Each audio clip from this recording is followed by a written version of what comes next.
this moment, I am victorious. The cutest cat in the whole wide world is in my lap, hurrying for attention. Show your face, you beautiful boy. This is Pudding.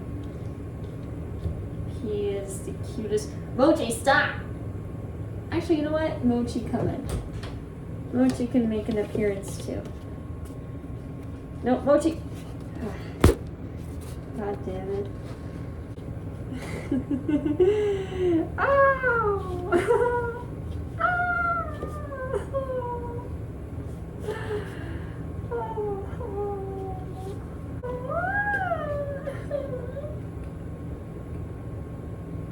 My sweet babies.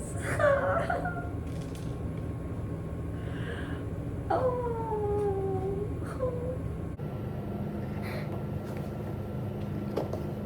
Okay. Maybe don't, stop it. Stop it.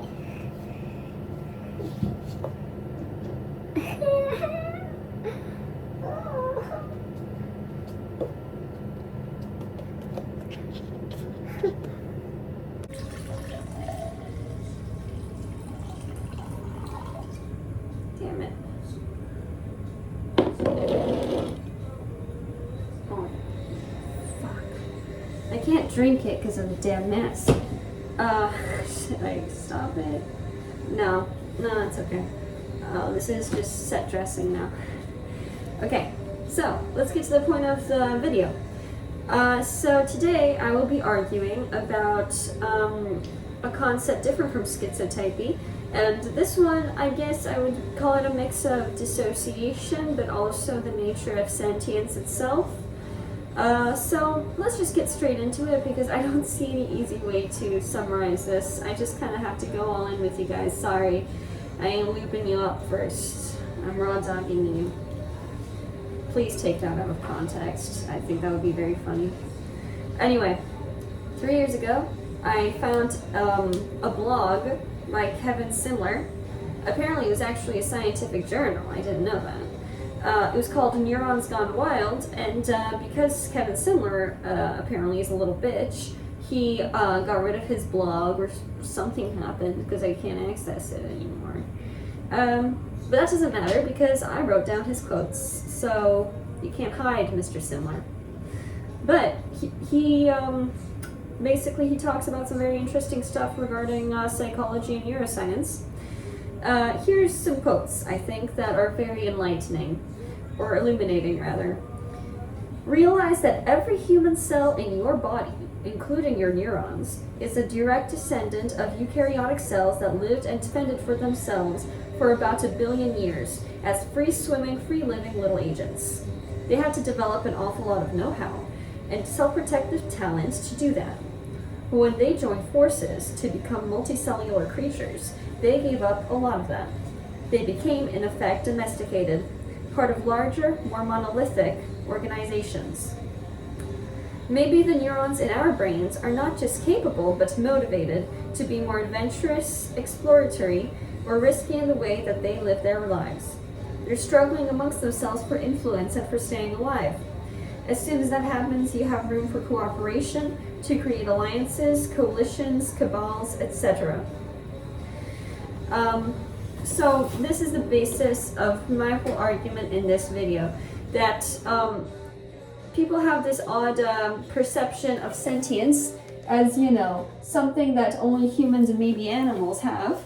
And for some reason, they don't think about dividing that consciousness or joining it into other consciousnesses to see how it behaves.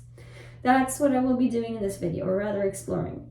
So basically, the basis of Mr. Simler, the little bitch, his blog post was that, as I just said, neurons themselves are also sentient in a sense. And you can tie this into panpsychism if you would like, and argue that sentience arises from structure and the way that energy interacts with matter. But basically, neurons, even if you don't believe that they are sentient, they are, in a sense, selfish. They too are living beings. They are cells, and they are trying to survive. The way that they survive in our brains, these neurons, is by making themselves useful. If the brain finds that their region, their particular neuron or that particular pathway is useful, then it will send it more resources, there will be higher blood flow, it might even grow or dominate larger areas of the brain. So really, the neurons have great incentive to keep being useful. I mean, otherwise, they will eventually be plucked off or used for something else. Well, actually, being used for something else isn't such a terrible thing. In fact, this is the driving factor behind neuroplasticity, this selfishness of our neurons, right? So a neuron, let's say that you become paralyzed, and a neuron in your cerebellum, I believe it is, they find that they are no longer useful. Well, what happens? The cerebellum shrinks, and this neuron, most likely, the cerebellum tries to integrate itself into whichever nearest brain region it can actually be useful in. So the neurons are repurposed. This is probably not what actually happens, but I am just demonstrating the principle. So you can divide it all down to smaller and smaller sentiences up until it loses a certain factor. And perhaps that is self-preservation. I mean, I would argue that that's not even necessary for sentience. It is necessary for something to behave as a desiring machine if you want to take a schizoanalytic approach, but that's not really relevant right now. Basically, what you need to know right now is that you can divide sentience, and you can also zoom out, you know? It can create alliances, it can repurpose itself. It really is a very political landscape. That wine sucks. I don't like red wine. Anyway, so when we define a classic human consciousness in the classical understanding of the term, there are basically 4 levels at which we can, at which it is practical to separate the different levels of agency. So at the very top, there's the self. This, I guess, in Freudian terms would be the ego. This is what we identify as, right? So let's think of a person with dissociative identity disorder, right? I will get more into that very soon. When they have different agents that they also call the self, they can differentiate between these different consciousnesses. So we have a very firm grasp of what our self is and also what it isn't. So for example, in addicts, oftentimes they feel that their addiction is not them, right? That this is where internal conflict comes from, because there's different divisions of the self, and some of them fight with each other, right? So there's the ego saying, okay, I'm trying to quit heroin, so I shouldn't do any. But then once you go a step lower, there are subpersonal agents, which are in charge of addiction when it happens. And these are basically drives for survival. So these could be hunger, lust, thirst, and these drive us to do certain things. And sometimes these align with the wishes of our superego, and then there is no issue. But otherwise, they are classified as parts of the id. And we fight against these subpersonal agents. So this, for example, this could be an addiction. This could be an unwanted desire. These all form the id. Then lower than subpersonal agents, there are modules, which are basically lobes of the brain or gyruses, however you'd like to describe these. And these are just in charge of a specific function. And then lower down still, there are neurons, which is about as low as we can go, while still being able to call the agent a living life form. And an agent is simply an entity capable of autonomous, intelligent, goal-directed behavior, which I believe that's the definition. That's a definition that would work for a desiring machine as well. So let's branch this idea out. Let's branch it into some other territory. And that territory is a phenomenon called dissociation. It is typically triggered by high stress, especially in childhood. So basically, dissociation is a defense mechanism a psychological defense mechanism against intense stress, where somebody basically feels that their consciousness is compromised. It is like they are not quite there, that they are floating outside of their body. Sometimes they can feel like an entirely different person. Oftentimes this comes with amnesia, not being able to remember things as well, not being able to remember memories from a dissociative state very well. That's a common symptom. Also feeling disconnected from the body and the mind. Sometimes there's also a phenomenon called derealization that somebody can experience, where they feel that the world around them is not real. So this person might feel that they're living in a simulation if this person looks for a concrete, explanation for the way that they are feeling. So this exists to help us cope with high stress. But I don't believe that dissociation is just a coping mechanism, frankly. I feel like it is a larger metaphysical process, and you'll find, I think, looking through my channel, that I argue that for many pathologies. So, first I am going to get into dissociative identity disorder, which is a dissociative disorder. And I think that it is very relevant to this discussion, as I mentioned it earlier, because this one transgresses the sense of the self.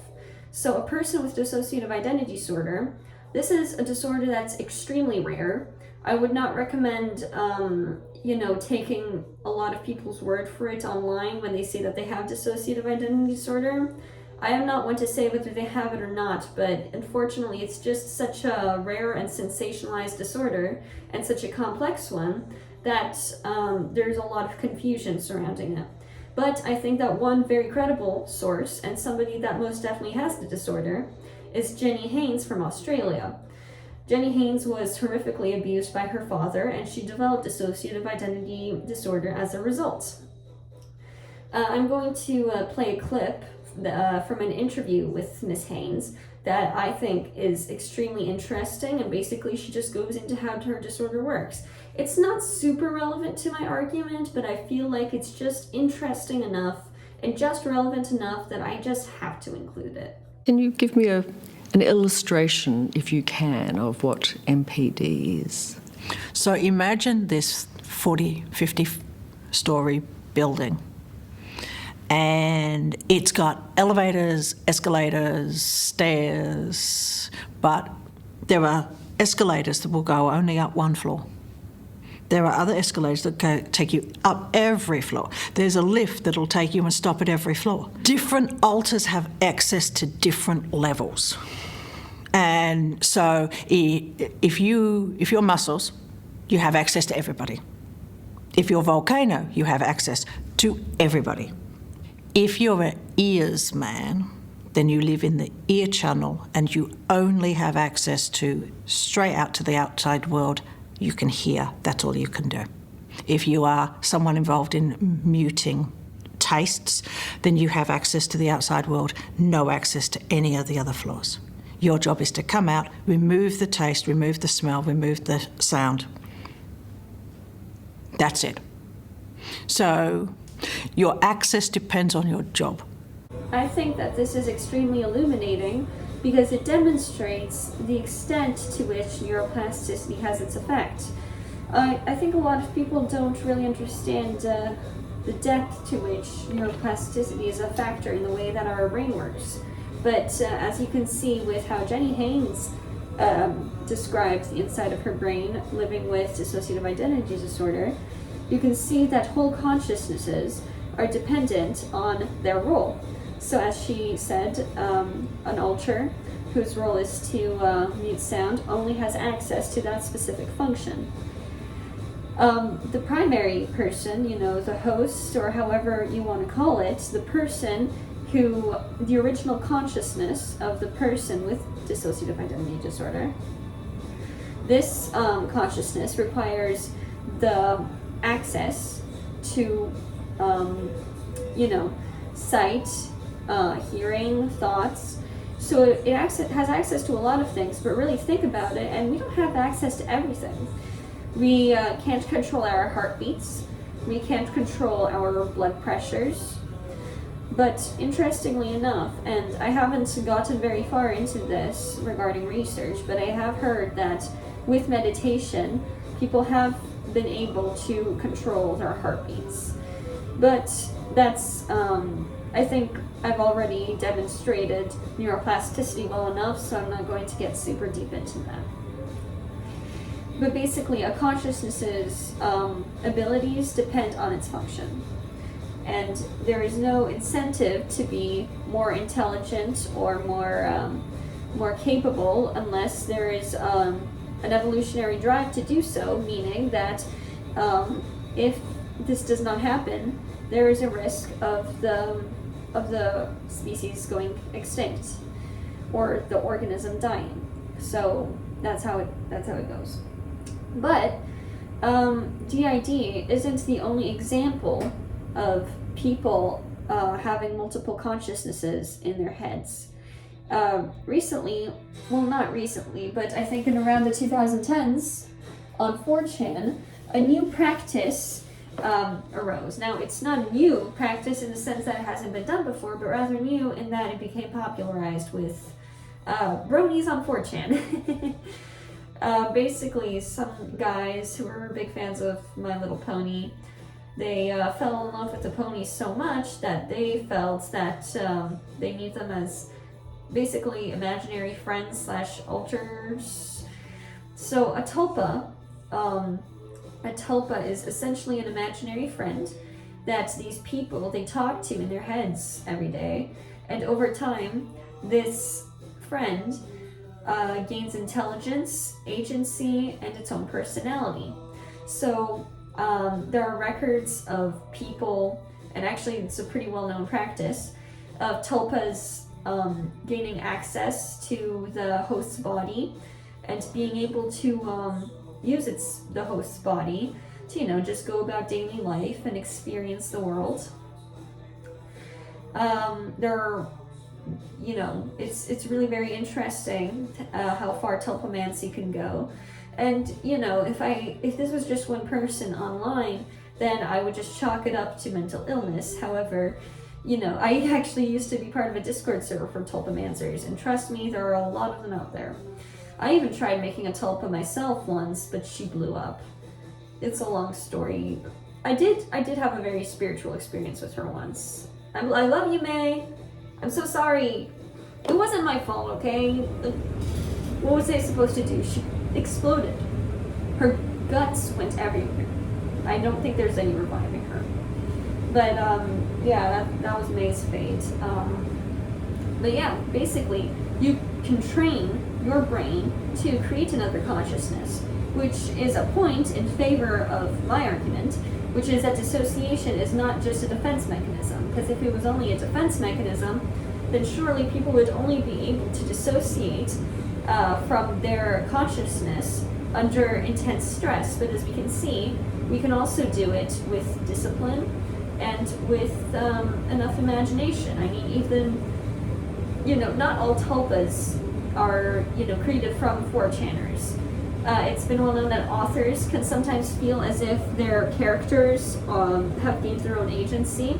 I believe Stephen King said that characters kind of write themselves after a point. There's also, I know particularly in evangelical Christianity, there are some people who claim that they can hear the voice of God telling them what to do.